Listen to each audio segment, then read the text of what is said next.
Congratulations on purchasing your casino stool. The purpose of this video is to show you how to assemble your casino chair. Start by cutting the strapping and placing the components in the box on a level surface. The box consists of the Monte Carlo back and seat, the upper column, the Nugent foot ring, and the black ground nylon base.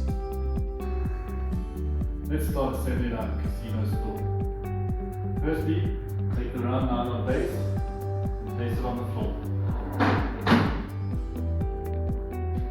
We then take our Nugent foot ring, holding it with two hands, place it into the round nylon base, exerting pressure and twisting.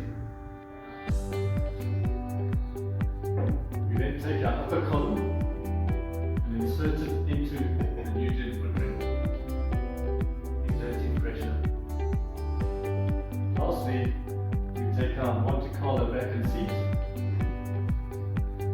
holding it in two hands, lift it up,